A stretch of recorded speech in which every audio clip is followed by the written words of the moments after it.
하나님의 말씀 다니엘 1장 1절에서 2절 말씀 가지고 포로됨인가 파송인가라는 제목으로 느부갓네살의 이야기를 한번 해보고자 합니다. 느부갓네살은 그래도 많이 들어본 이방 왕 중에 하나입니다. 고레스 왕만큼, 그 다음에 애굽의 바로만큼, 바로는 그냥 애굽 왕들을 지칭하는 칭호죠, 칭호. 뭐 바로의 또 여러 가지 이름들이 있고, 근데 개별적 이름 중에서 아마 느부갓네살처럼 또 성경에 많이 언급되는 왕도 없을 겁니다. 오늘 우리가 지난 시간에 아수르의 패권을 바벨론이 쫙 올라오면서 무슨 전투에서 역전을 시켰다고 그랬어요? 갈고리 하나 걸려 있잖아요. 갈자라도 기억하면 하나님의 은혜예요. 근데 우리 성도님들은 이렇게 똑똑할 수가 없어. 나는 진짜 우리 수요 예배 이렇게 오셔서 이 어려운 이 중간사 이야기를 이렇게 쉽게 듣는 분들은 아마 우리 교인밖에 없을 거라 저는 확신합니다. 감사합니다. 그죠, 김홍래 권사님? 감사합니다, 권사님. 30년만 더 사시면 저랑 같이 은퇴하는 거야. 아시겠죠? 너무 이렇게 또 그러지 마시고 한 30년만 더 사시면 이제 저랑 은퇴하시는 거예요. 시작하기 전에 원래 제가 화수목 서울로의 목회자 수련회가 강원도 평창에서 있었어요. 그래서 잠깐 맛보고 어제 저녁에 KTX 타고 올라왔어요. 맛 살짝, 그래도 또 맛도 안 보면 또 젊은 목사가 또 뭐 하느라고 얼굴도 안 비치나 또 누가 뭐라 할까봐 또 저는 또 그런데 얼굴은 또 잘 비쳐. 워낙 크잖아 얼굴이. 한 번 비치면 다른 사람들은 2박 3일 동안 있는 줄 안다니까. 원래 수요일날 설교를 원래 하려고 오늘 오려고 했는데 어제 일이 있어서 어제 미리 왔어요. 안 그래도 수요일날 오후에 일찍 오려고 했는데 오늘 딱 너무 참 목사는 이렇게 목사님들 만나도 행복하고 장로님들 만나도 행복하더라고. 무슨 말이냐면 오늘 딸기잼 신청하시면 이따가 신송장 권사님 만나서 받아가세요. 우리 딸기잼 350개 팔았대요. 우리가 우리 교회가 하는 건 아무것도 우리 교회가 뭘 하는 건 아무것도 아니지만 그냥 많이 팔렸다니까 그냥 괜히 기분이 좋더라고. 그냥 시골 교회 그냥 벽돌 하나 쌓는다 생각하고 350개 팔았다니까 3,500개 판 그런 느낌이에요. 나는 근데 돈이 없어서 딸기잼을 사 먹고 싶은데 못 사 먹는 분은 저한테 문자 보내세요. 제가 돈 내드리고 드세요. 이거 먹어가지고 당뇨 안 걸리니까 드셔도 됩니다. 오늘 화면 전환해 주시면 따라해 보겠습니다. 포로됨인가 파송인가. 오늘 본문을 다시 한번 보면 제가 쭉 설명할게요. 1절 2절에 이런 얘기예요. 유다왕 여호야 무슨 왕 때? 김왕 때 그래요. 김왕은 유다왕 18번째 왕이에요. 김긴시드기야가 이제 끝이거든요. 여호야 김왕 때 몇 년 된지 만에 3년 되는 하에 느부갓네살이 예루살렘에 이르러 성을 뭐 했어요? 이게 무슨 얘기냐면 605년이 됐다는 얘기예요. 원래 609년에 해가지고 여호아스 잡혀가고 좀 이따 설명하겠지만 그래서 605년에 갈그미스에서 완벽하게 이기자마자 느부갓네살이 아직 아버지 나보폴라살 아직 죽지 않았지만 그냥 쳐들어 내려와가지고 제일 먼저 1차 포로로 잡혀갈 때가 여호야 김왕 때인데 이때 잡혀가는 대표적인 인물이 누구냐면 우리가 아는 대로 다니엘과 세 친구를 비롯한 그나마 조금 머리 쓸만한 애들을 잡아가요. 만약에 여러분들이 포로를 잡아가면 내가 밥 줘야 될 사람 잡아가요? 밥값 할 사람 잡아가요? 이게 당연한 거예요. 아니 밥 줘야 될 사람 잡아갈 필요가?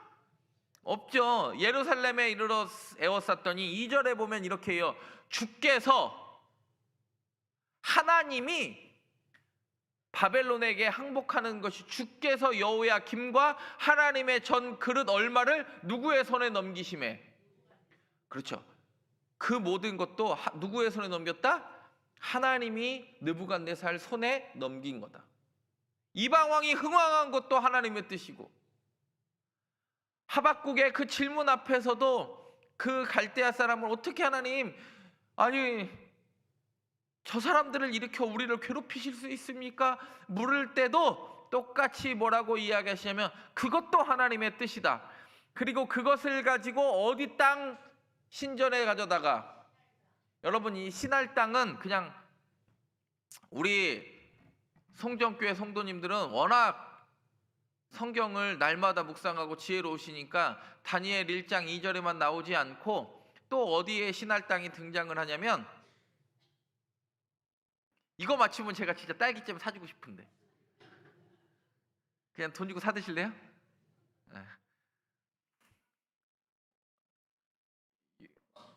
신할 땅이 어디서 혹시 등장하는지 아세요? 여기 말고 우리 목사님들한테 물어봐야 되나? 창세기 11장에 바벨탑을 어디에서 세우냐면 신할 평지에 바벨탑을 세워요. 그러니까 워낙 이 신할 땅은 바벨론 땅에서 가장 비옥하고 물도 많고 유프라테스의 강도 흐르고 좋은 땅에 바벨탑도 세웠고, 느부갓네살도 자기 왕궁을 어디에서 세워요? 신할 땅에 세우고 그 신전에 기뭇을 갖다 놓는 모든 게 다 누구의 손에 있었다? 그렇죠. 하나님의 손에 있었다. 이방 왕이 힘이 강한 게 아니라 하나님이 그렇게 하고자 하셔서 그렇게 한 거다. 여러분 오늘 성경은 이야기합니다. 세상의 눈으로 보면 유다가 이제 멸망하기 직전이에요. 풍전등화와 같은 시기를 보내요. 근데 하나님의 눈으로 보면 이 유다, 그나마 하나님을 아는 이 유다 백성을 어디로 파송하는 거예요? 이방 땅 한가운데인 신할 땅으로 파송하여서 이방 왕들을 통하여 하나님이 하나님이심을 고백하게 하는 거예요. 여러분, 우리가 지난 시간을 잠깐 복습을 하면 이런 일이 있었습니다. 609년에 1차 갈그미스는 세계사적으로는 그렇게 중요하지 않는데 609년은 왜 중요하냐? 요시야가 아수르를 도와주러 가는 애굽의 바로 느고를 막으려다가 무깃도에서 전사하고, 그래서 바로 느고가 처음에 바벨론이랑 가서 무승부로 나왔는데 내려오니까 여호아하스라는 왕이 요시야 다음에 요시야의 아들 중에 여호아하스 세 번째 아들이 왕이 된 거예요. 그러니까 3개월 만에 그 여호아하스를 누구의 어디에 포로로 잡아갔다고 그랬어요? 애굽의 포로로 잡아갔다고 그랬어요. 이게 너무 독특한 일이에요. 유다 왕 20명 중에 애굽 포로로 간 사람은 딱 한 사람이에요. 여호아하스. 여호아하스 다음에 누가 되냐면 여호아하스의 형인 허수아비를 하나 세워놔요. 여호야김. 원래 엘리야김인데 이름을 계명을 여호야김으로 해가지고, 이건 누가 세우냐? 바벨론이 어떻게 보면 애굽이 세우긴 하지만 실제로 애굽이 세우니까 누구의 꼭두각시예요? 애굽의 꼭두각시니까 바벨론이 얘네가 또 애굽이랑 붙을 것 같으니까 갈그미스에서 이기자마자 내려오는 이야기. 지난 시간을 다시 한번 또 복습을 하면 아수르파니팔이라는 아수르의 마지막 왕이 정점을 찍고 내려오니까 바벨론의 군대 장관, 특별히 갈대아 사람이었던 나보폴라살을, 성경의 나보폴라살이라고 하는 그 왕이 누구냐면 느부갓네살의 아버지예요. 이 사람이 다스릴 때 갈그미스 전투가 일어났고, 우리가 아는 대로 바벨론의 왕 중에 제일 유명한 사람은 누구예요? 느부갓네살 2세.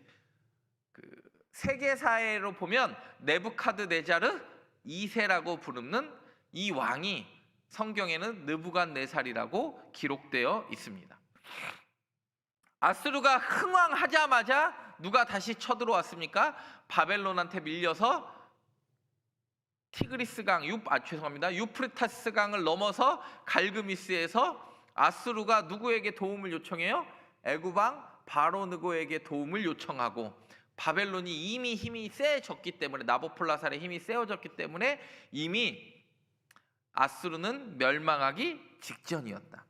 그래서 지난 시간 609년에 무깃도에서 요시야가 전사하고 605년에 우리가 아는 갈그미스 전투에서 느부갓네살, 그때 당시에 왕세자였던 느부갓네살이 승리하고, 그때 그 힘 받자마자 어디까지 쳐들어 내려왔다고 그랬어요?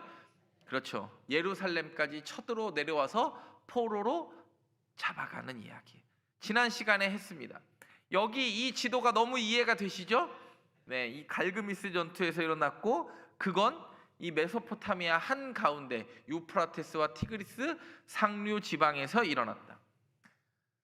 여러분, 이 지도, 이 족보 이해가 되실 줄 압니다. 앞으로는 어렵죠? 힘드시죠? 이런 얘기 안 하려고 그래요. 이미 다 이해하시는 분인 줄 믿고.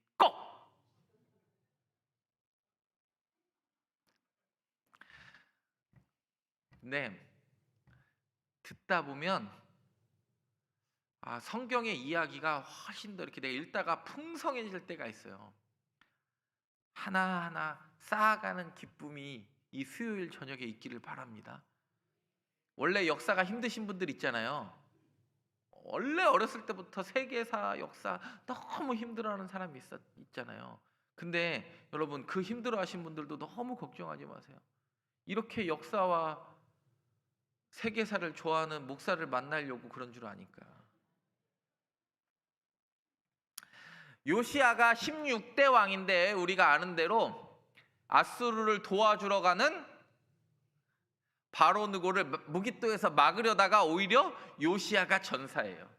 그래서 요시야의 세 번째 아들이었던 여호아하스를 왕이 되는데 3개월 만에 내버려 보니까 마음에 안 들거든. 그러니까 애굽 바로느고가 보기에 누구 말 잘 들을 사람으로 왕을 세워요?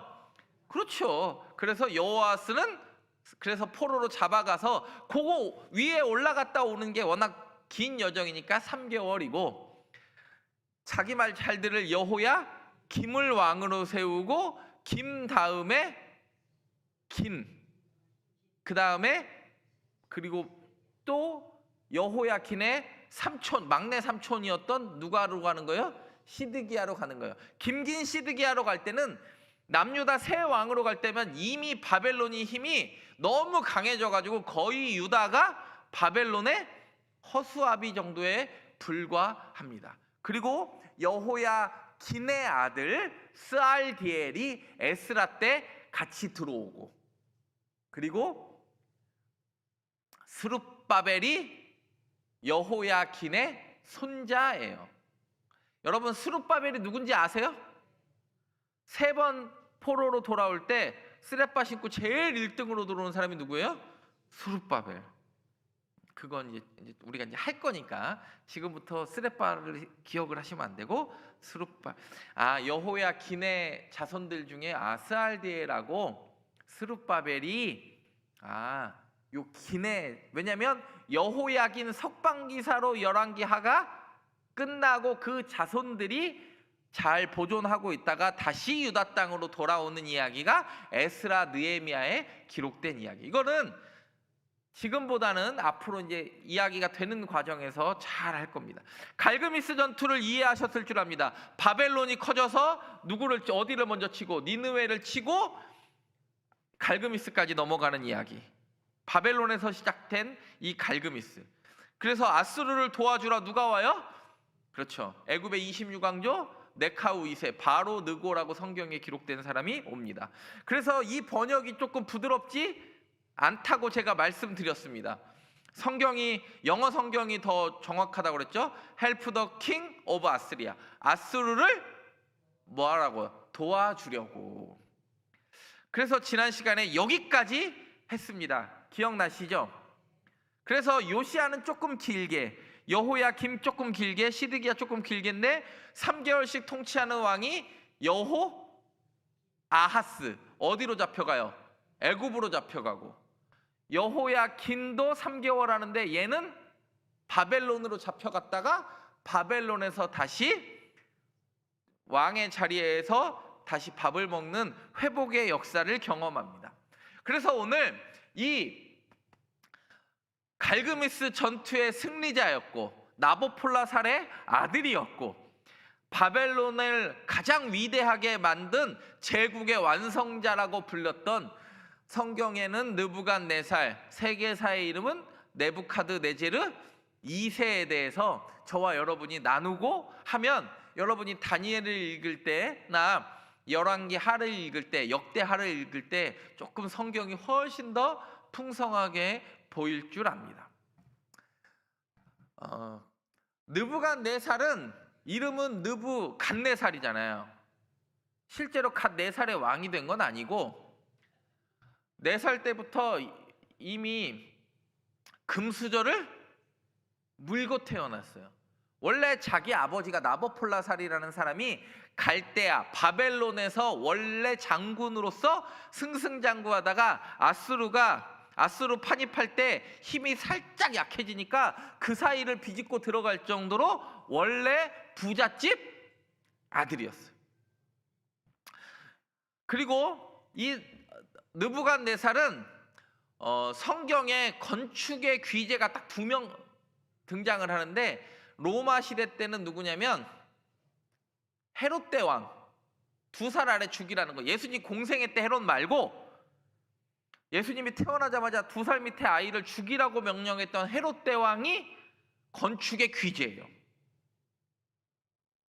그리고 또 다른 건축의 귀재가 있는데 느부갓네살이에요. 혹시 여러분들이 나중에 중동 지방에 평화가 찾아와 가지고 이라크 지방을 가면은 어느 문명을 가장 많이 보게 되냐면 바벨론의 이 느부갓네살의 유적들을 찾는 게 가장 보편화된 거예요. 여러분 지금 이스라엘 성지순례 가면 누가 만든 것만 봐요? 헤롯 대왕이 만든 거 봐요. 여러분 보세요. 헤브론의 막벨라 굴도 헤롯 대왕이 증축한 거고, 지금 예루살렘 성도 헤롯 대왕이 증축한 거고, 그 다음에 가이사랴 항구도 헤롯 대왕이 증축한 거고, 그 다음에 뭐 마케루스, 요르단의 마케루스나 이스라엘의 마사다나, 이거 다 누가 만든 거예요? 헤롯 대왕이 만든 거예요. 느부갓네살은요 원래 왕세자로 있을 때부터 자기 신도시를 어디? 아까 시날평지에, 시날평지가 바벨론 때만 도시였어요? 그 전 바벨론 때도 도시였어요. 그렇죠. 이 신바벨론 말고 그 전 바벨론, 창세기 11장에 나오는 바벨탑 사건 때. 여러분 바벨탑 사건이 창세기 몇 장에 나온다고요? 외우는 게 어렵지 않아. 하나님한테 삿대질하잖아. 창세기 몇 장이라고요? 다음 시간에 물어볼 거야. 저는 지금도 창세기 1장부터 요한계시록까지 거의 장제복은 다 쓸 수 있고, 원래는 제가 복음서는 절까지 다 외웠는데 요즘은 가끔 가물가물한 게 몇 개 있어가지고 나도 늙었다 라고 생각을 하면 제가 여러분들 앞에서 주름 접는 것 같아가지고 더욱 노력하도록 하겠습니다. 어느 정도냐면 성의 규모가 고고학 발굴에 의하면 약 18km예요. 여러분 예루살렘 한 바퀴 돌면 4km예요. 그러니까 이게 둘레가 18km로 늘었다는 게 어마어마한 사이즈예요. 예루살렘이 6월절 절기를, 최대의 절기를 지킬 때가 예루살렘 인구가 2에서 3만 될까 말까 뭐 이렇게 해서 뭐 물론 뭐 10만 이렇게까지도 보는 사람도 있지만 평소에 예루살렘이 5천에서 만 살았을까요? 근데 추정 인구가 20만 명이고 성문이 몇 개예요? 8개고 성벽의 너비가 너무 넓어서 마차가 4대가 병행할 정도로 어마어마한 크기의 성을 갖고 있었던 게 누구냐면 느부갓네살의 바벨론이에요. 그래서 제가 말씀드리면 성경 속 바벨론은 창세기 11장에 어디? 시날평지 몇 장이라고요? 하나님께 뭐하러 올라가니까? 11장. 이렇게 알려주면요 갑자기 나중에 이런다. 1장? 11장. 그리고 다니엘 1장부터 5장까지가 바벨론의 이야기가 나오고 다니엘 6장부터는 메대와 바사, 특별히 이제 바사의 이야기가 등장을 합니다. 그리고 시편 137편에 보면 우리가 아는 대로 눈물을 흘리며 씨를 뿌리는, 내가 바벨론에서 뭐 하면서 울었대요? 포로로 귀환할 때 나는 뭐 하는 것 같았도다? 꿈꾸는 것 같았도다. 그게 137편의 시편의 이야기고, 우리가 아는 대로 예레미야 50장과 51장 그 바벨론 멸망을 예언하고, 요한계시록 17장 18장은 나중에 큰 음녀를, 사람들을 넘어뜨리게 하는 큰 음녀를 뭐라고 표현했어요? 바벨론이라고 이야기했습니다. 실제로 갈그미스 전투의 605년부터 느부갓네살의 통치의 시작인데, 느부갓네살은 딱 봐도 43년 통치했으니까 오래 해요. 그러니까 이런 도시나 이런 것들을 만들 수 있고 성경의 역사에서도 많이 등장을 하게 되는 거예요. 그래서 다니엘 1장부터 4장까지 그 왕은 다 누구 왕을 가르쳐요? 느부갓네살. 거대한 신상의 꿈을 꾸는 것도 느부갓네살. 왕은 금머리고 여기는 은이고 여기는 철이고 저기 돌과 진흙이 껴있고, 그거 다 그 꿈을 꾸는 것도 느부갓네살이고, 금신상과 풀무불, 다니엘의 세 친구를 뭐 하는 거예요? 왕의 도장을 찍고 풀무불 붙여가지고 붙여서 들여보냈더니, 3명 들여보냈더니 몇 명의 환상이 보여요? 네, 하나님이 함께 하시더라. 그리고 큰 나무 환상을 보고 7년 동안 도망갔던 왕도 누구예요? 느부갓네살. 여러분, 일반 세계사와 하나님의 구속사가 딱 어디에 맞춰서 역사하기 시작하냐면, 지금 성경을 보면 느부갓네살을 통하여, 근데 여기 이 역사를 잘못 보면, 세계사 역사를 보면 느부갓네살이 능력이 있는 것 같지만 성경은 느부갓네살이 능력이 있다고 하지 않는 게 아니라 주께서 느부갓네살에게, 항상 주께서, 주권이 다 누구에게 있어요? 그렇죠, 느부갓네살을 붙잡은 하나님께 있는 줄 믿습니다. 그래서 제가 말씀드렸지만 세계사 속의 정복자이다 위대한 건축가 느부갓네살은 세계사는 뭐라고 써 있다고? 네부카드네제르 2세. 여러분, 이게 지금 네부카드네제르 2세, 느부갓네살이 만든 유프라테스 강을 끼고 옆에 어마어마한 도시를 만든 사람이 누구예요? 내성과 외성을 만들 정도로, 그리고 복원해보면 이렇게 만들어 놓은 거예요. 우리로 말하면 한강을 끼고 강 양쪽으로 도시를 만든 어마어마한 건축의 지략가가 누구냐면 느부갓네살이에요. 근데 그럼 이 사람이 대단한 거예요? 이 사람을 붙잡은 하나님이 대단한 거예요.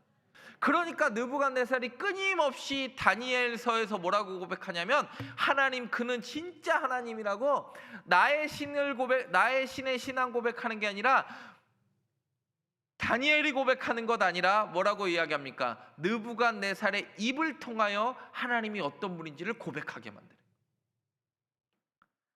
이게 유프라테스 강을 낀 바벨론의 복원도의 모습이에요. 에테멘앙키라고 부릅니다. 에테멘앙키는 뜻은 하늘과 땅의 기초의 집이에요. 신전. 이거 보면 딱 뭐가 생각나요? 바벨탑은 아마 이런 지구라트의 모양이었을 것이다. 그래서 우리가 창세기 11장에 바벨탑도 어느 평지에 쌓고,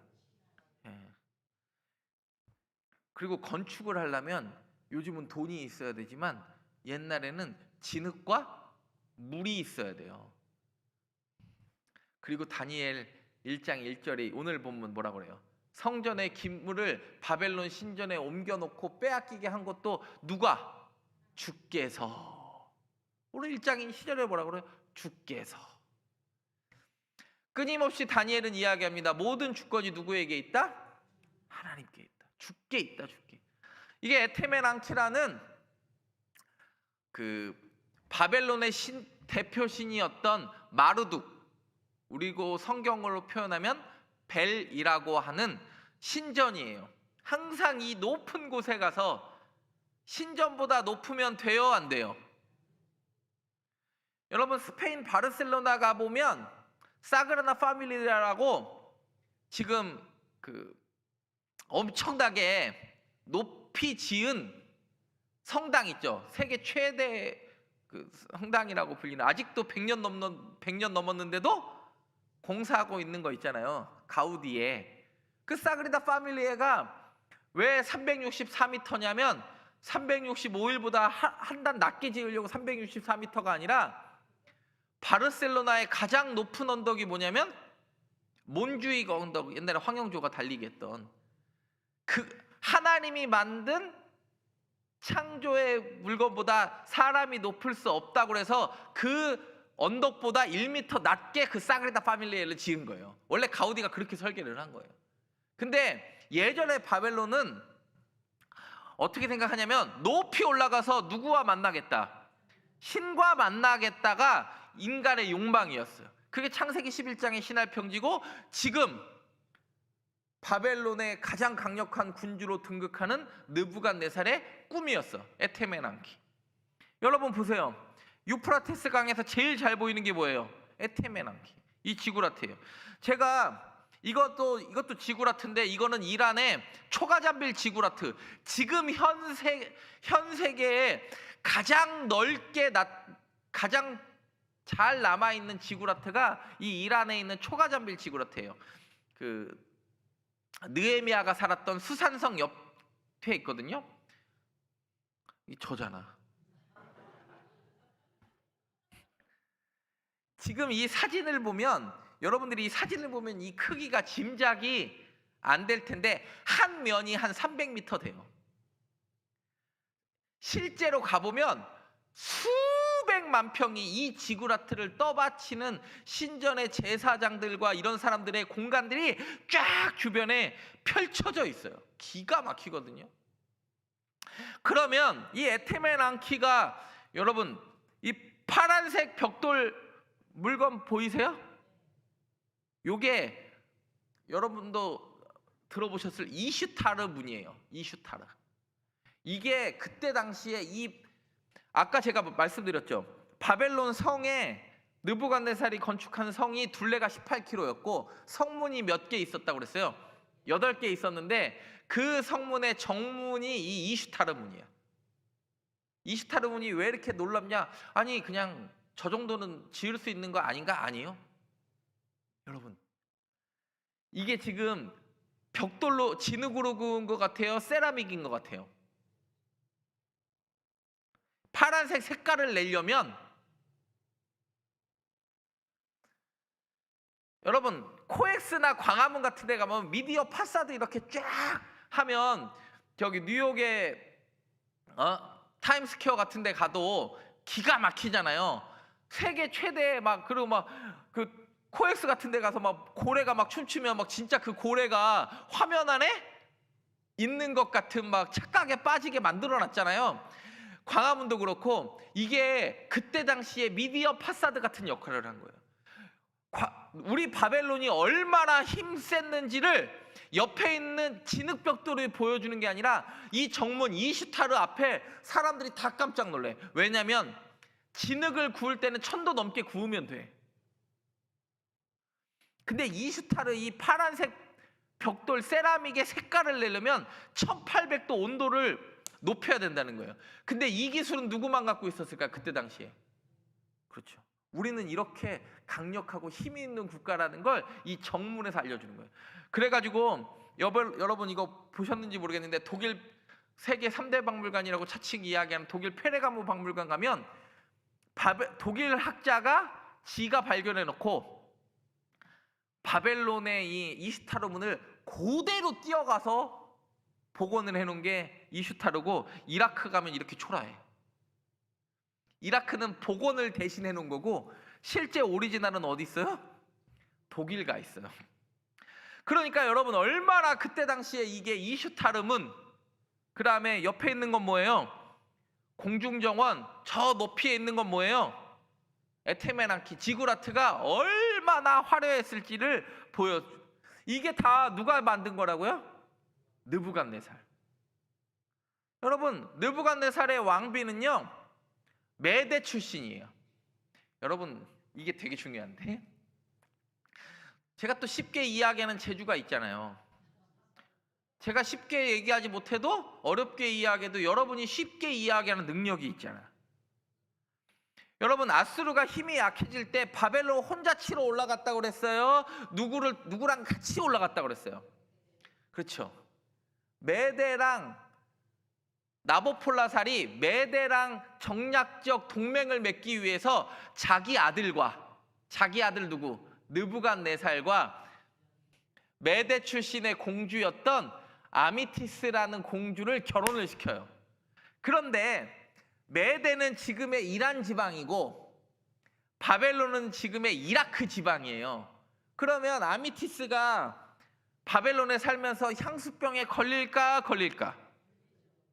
그렇죠. 여기는 그냥 시날은 완전히 유프라테스와 물밖에 없는 평지인데, 이란 가면 막 산속에 아름다운 나무들도 있고 막 그런 모습들이 있는데 향수병 걸릴 것 같으니까 이 느부갓네살이 메대 출신의 왕비 아미티스를 배려해서 고대 7대 불가 이집트의 피라미드와 함께 고대 7대 불가사의라고 불리는 바벨론의 공중정원을 누가 만들었냐면 느부갓네살, 네부카드네자르 2세가 만들어 준 거예요.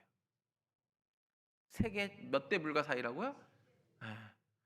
그래서 공중정원 너머에는 뭐가 보이고, 에테메난키 그 지구라트가 보이고, 정문은 뭐예요? 이슈타르 문이에요. 근데 여러분, 이렇게 대단한 느부갓네살이라고 놀라지 마시고 하나님의 어디에 붙잡혀 있다? 손에 붙잡혀 있다. 하나님의 심판의 막대기로 쓰여서 그게 하나님의 사인이 있었기 때문에 신할평지로 옮겨간 거지, 하나님의 사인이 없으면 아무것도 옮겨가지 못할 줄 믿습니다. 여러분, 그래서 바벨론은 뭐부터예요? 우리가 아는 대로 아수르는 다 때려잡아. 피가 섞이고 막, 그리고 그냥 한 곳 포로로 니느웨로만 잡아가요. 그냥 뿔뿔이 흩어지게 만들어요.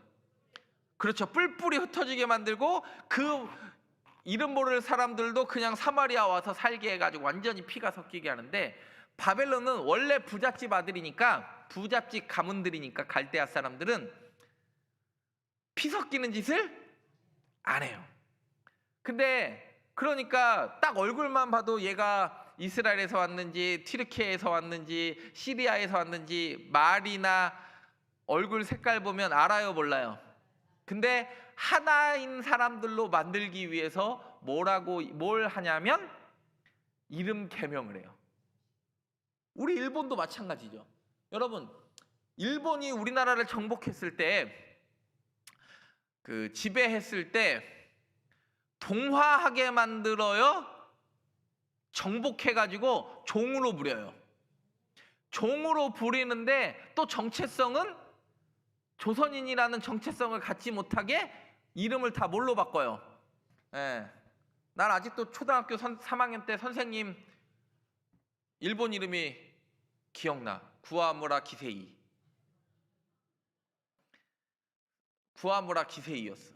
근데 왜 그랬나 몰라. 초등학교 3학년 때 자기가 얼마나 그게 억울했는지 내가 일본 이름이 구아무라 기세이였다. 그때도 은퇴가 얼마 안 나고, 저 국민학교 3학년 때, 저도 국민학교 다녔습니다. 여러분, 초등학교 졸업한 거 같잖아요. 국민학교 나왔습니다.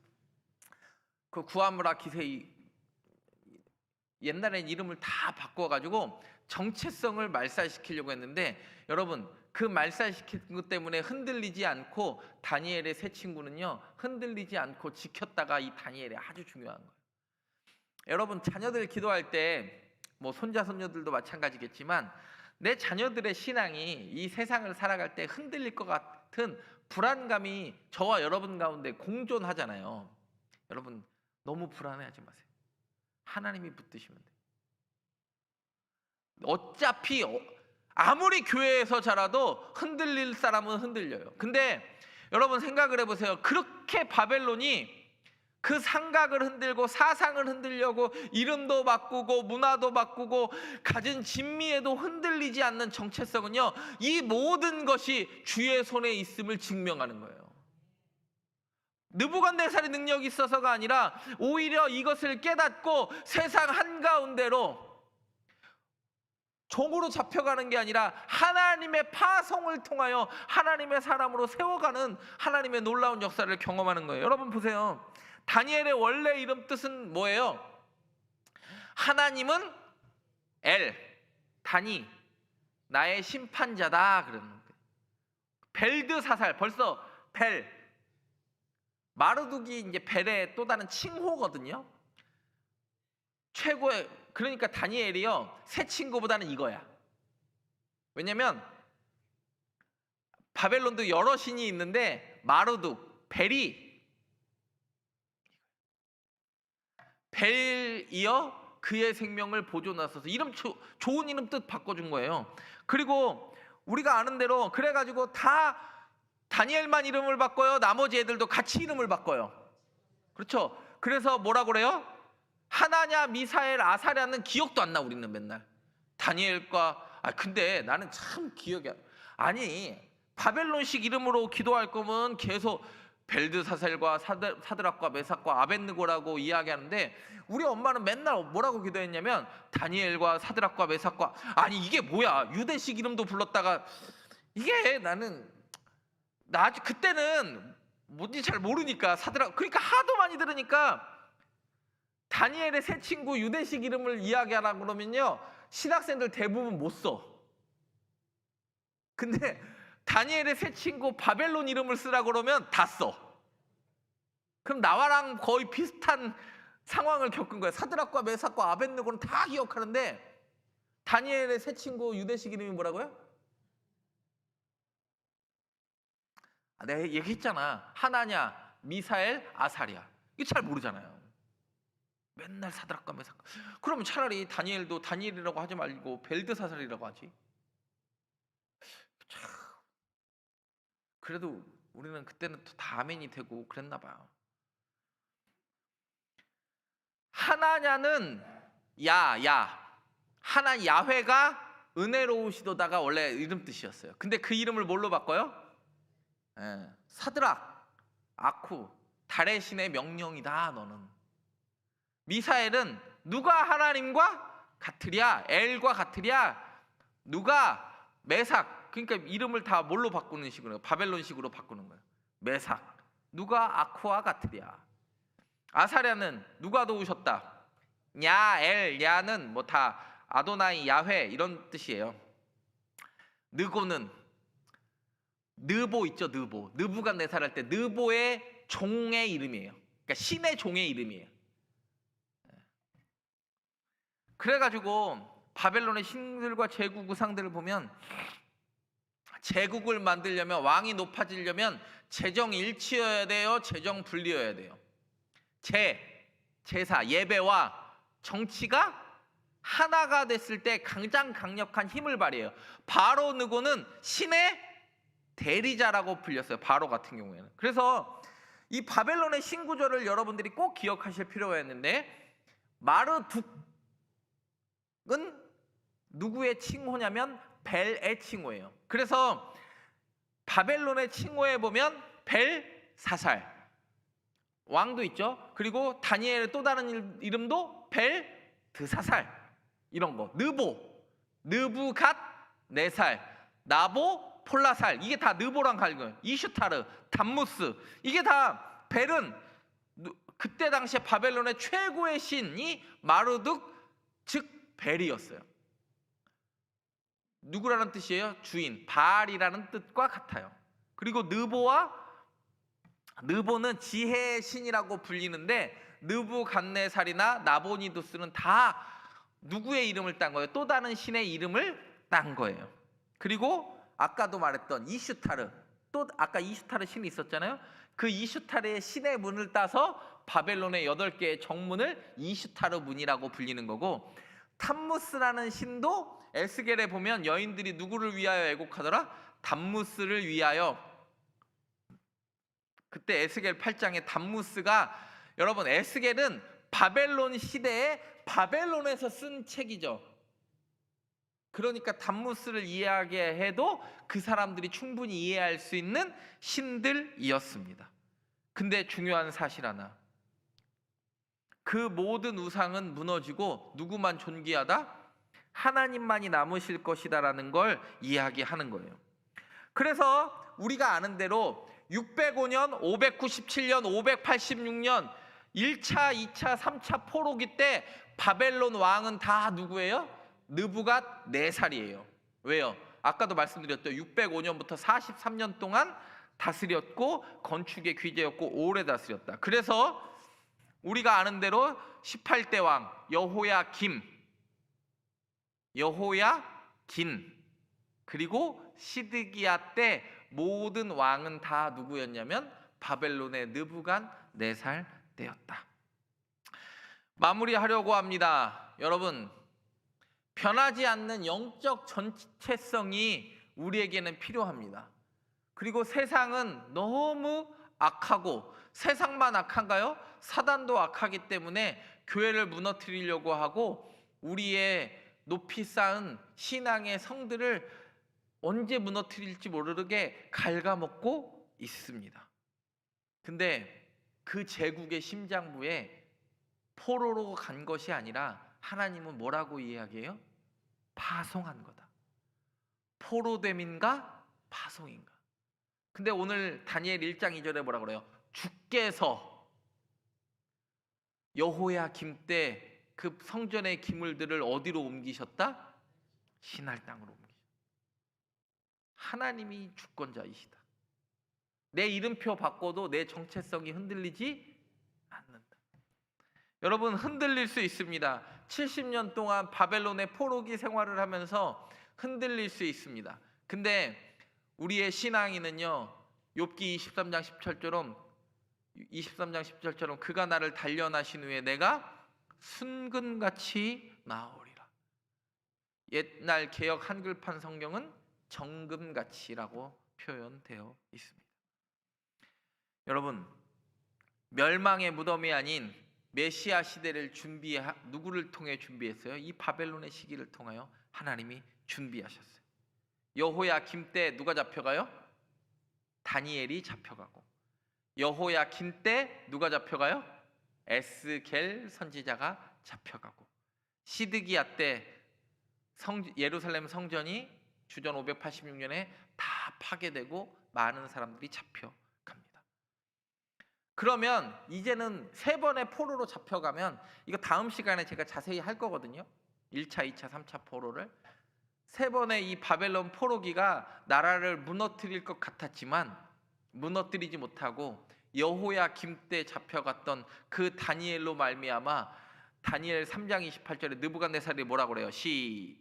풀무불에서 나온 그 친구들을 보면 뭐라고 이야기합니까? 시작. 사드락과 메삭과 아벳느고의 하나님을 찬송할지로다. 다른 신을 섬기지 아니하며 그에게 절하지 아니한 종들을 뭐 하셨도다? 느부갓네살이 계속 고백하는 거예요. 4장에서도 7년 동안 유리 방황하며 들에서 풀 뜯어 먹었던 그 때가 있었어요. 그러니까 느부갓네살이 43년 동안 그 중간에 약간 공백기가 있었어. 7년에. 그때 그거 돌아와서도 또 뭐라고 고백해요? 4장 37절 시작. 하늘의 왕을 찬양하며 칭송하며 경배하노니 그의 일이 다 뭐하시고 그의 행하심이 뭐하심으로 의로우심으로.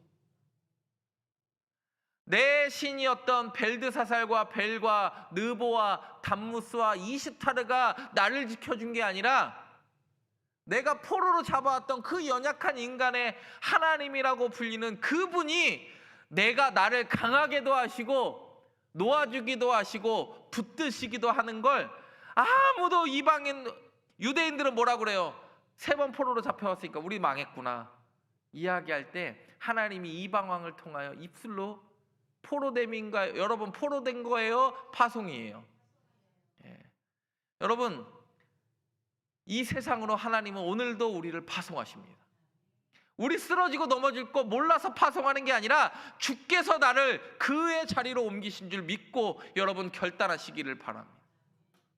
다니엘 6장 26절에 뭐라고 그래요? 다리오 왕도 뭐라고 그래요? 다니엘의 하나님 앞에서 떨며 두려워할지니 그는 영원히 변하지 않으시며 그의 나라는 멸망하지 아니할 것이다. 그리고 나중에 바사왕이라고 불렸던 페르시아 왕 고레스도 뭐라고 이야기합니까? 하늘의 하나님 여호와께서 모든 나라를 누구에게 주셨다? 그렇죠. 내가 힘센 거 다 누구 뜻이다? 여러분, 오늘 설교 제목을 다시 한번 읽습니다. 시작. 여러분, 우리가 지난 시간 하박국의 질문을 통하여 하박국이 깨닫습니다. 보라, 그의 마음은 교만하며 그 속에서 정직하지 못하나 의인은 뭘로 살리라? 여러분, 돈으로 사는 것 아닙니다. 근데 우리는 돈으로 살 것 같아요. 목사도 연약해질 때가 있잖아요. 근데 난 참 이 말이 하박국에서 나와서 바벨론이 가장 강할 때 하나님, 내 나라가 망해도 나는 하나님을 믿는 믿음으로 산다. 파송해도 모든 역사의 주권은 누구에게 있다? 하나님께 있고 하나님이 나를 파송하셨으니 내가 어떤 상황에도 흔들리지 않는 믿음으로 응답하리라. 그게 저와 여러분의 고백되기를 간절히 바랍니다. 여러분, 포로됨인 것 같아요? 파송인 것 같아요? 여전히 우리가 세상에게 잡혀먹은 것 같고 느부갓네살 같이 정말 강한 사람들이 진짜 요상망측하게 괴계를 써도 그 힘을 우리가 당해내지 못할 것 같아도 그 느부갓네살을 창조하신 하나님이 여전히 나를 붙잡고 계심을 믿으시기 바랍니다. 그게 능력이에요. 의인은 무엇으로 말미암아 산다고요? 내 믿음으로 말미암아. 돈으로 말미암아, 명예로 말미암아 사는 것 아니고. 목사도 참, 여러분, 목사가 행복해요? 안 행복해요? 여러분, 저 보면 행복해요? 안 행복해요? 나는 진짜 이렇게 행복한 것 같아요. 나 오늘 이번에 진짜 딸기찜 많이 팔린 거 보거든. 우리 아내가 내가 아까 아내랑 저기 혜빈이랑 저녁을 오늘 날씨도 더우니까 여기 이제 맥도날드 가서 햄버거 하나 먹고 오자. 그래서 저녁을 잠깐 먹고 왔는데 제 아내한테 그랬어요. 야, 딸기찜이 350개 팔렸단다. 예약에 350개 들어왔단다. 그랬더니 제 아내가 야, 진짜 송정교회 성도님들 대단하대. 그래도 제가 봐도 대단한 것 같아. 뭘 팔리고 안 팔리고가 중요한 게 아니고 나한테 1원 한 장 안 떨어진다니까요. 근데 남의 교회 잘 되는 것도 내 기쁨이에요. 우리 교회 잘 되는 것만도, 여러분 다 그런 시골 교회에서 여러분 자라가지고 이 서울에서 신앙생활 하는 거잖아요. 하나님이 우리를 이 서울 땅에 심으신 이유도 분명히 있는 줄 압니다. 하나님이 파송한 이유를 날마다 깨달아 알 수 있는 세상 속의 그리스도인 되시기를 간절히 바랍니다. 기도하겠습니다. 하나님, 감사합니다. 주께서 이 모든 일을 이루신 줄 믿습니다. 아무리 세상이 강력해 보이고 사단의 괴계가 흉악해 보여도 우리가 세상을 이길 유일한 힘은 우리의 믿음인 줄 믿습니다. 세상 속에 포로되지 않고 하나님께서 보내주신 파송의 의미를 깨달아 아는 하나님의 백성으로 서게 하여 주옵소서. 예수님의 이름으로 기도드립니다. 아멘.